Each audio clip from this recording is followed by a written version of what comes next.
Hello again, Sandro Perruzza from the Ontario Society of Professional Engineers here, and I'm providing an update on the OSPE activities over the past week and what's coming up this week.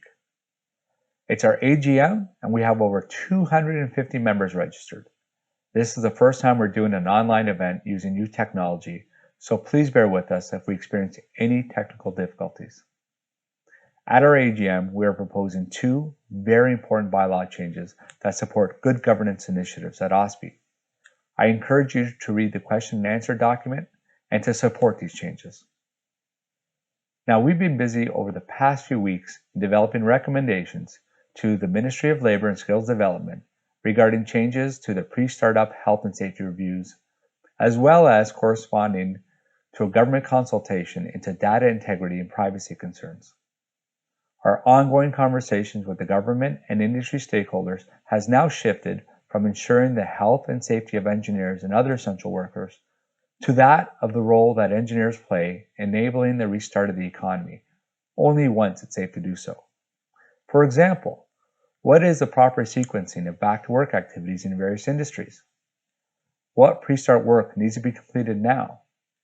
How are contracts being written to protect all parties in case of supply chain or labor disruptions, or if there is a second or third wave of the COVID virus? And what are the priority sectors governments should hone in on in stage one of the recovery? To better inform government, OSPE has established the COVID-19 Economic Recovery Group. Now, this group is comprised of OSPE members from across various sectors that engineers work in.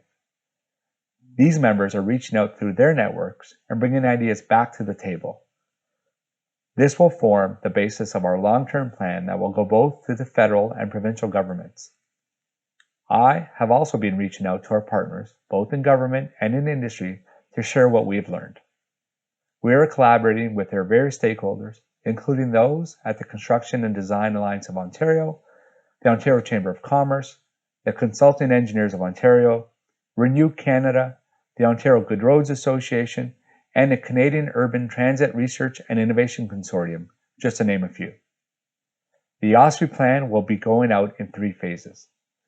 Phase 1 will focus on the immediate and urgent actions needed today to create the conditions to reopen the economy, including the release of shovel-worthy projects, not just shovel-ready projects.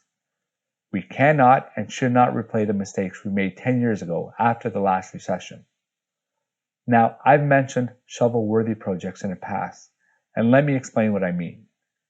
Prior to COVID-19, engineering departments in municipalities across Canada were busy completing asset management plans, and through these plans have identified critical infrastructure projects that address the social economic needs of their communities.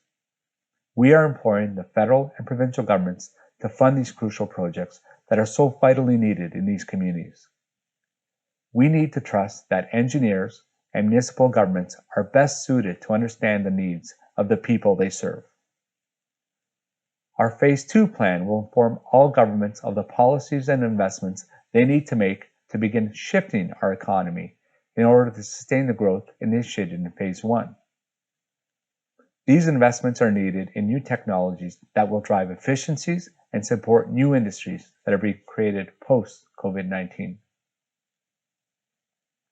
Our Phase 3 plan will now focus on additional policy changes and supports to continue the transition to a knowledge-based innovation economy that engineers are creating here in Ontario, across Canada, and in other high-growth jurisdictions around the world.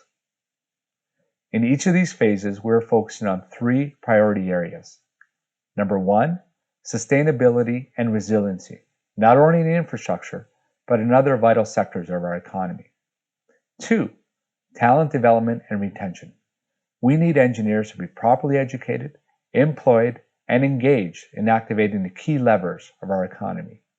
And 3, digitalization and innovation. That is a key to our economic success. Engineers are creating the technologies that are driving innovations and a new digital economy. So how can governments at all levels help to increase the commercialization of these technologies? Stay informed on the progress of these and other initiatives on the COVID-19 section of our website. Engage us on our various social media channels. Finally, as we come to the end of the quarantine period, We also realize that the economic recovery time will take a long process, and we aren't even sure what this new normal will look like.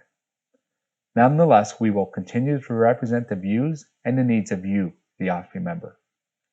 In this time of uncertainty, it's more important than ever that the voice of the engineering community is amplified to provide the solutions that society so desperately needs. Please continue to stay safe, stay healthy, and stay well. Thank you for listening, and thank you for being a member.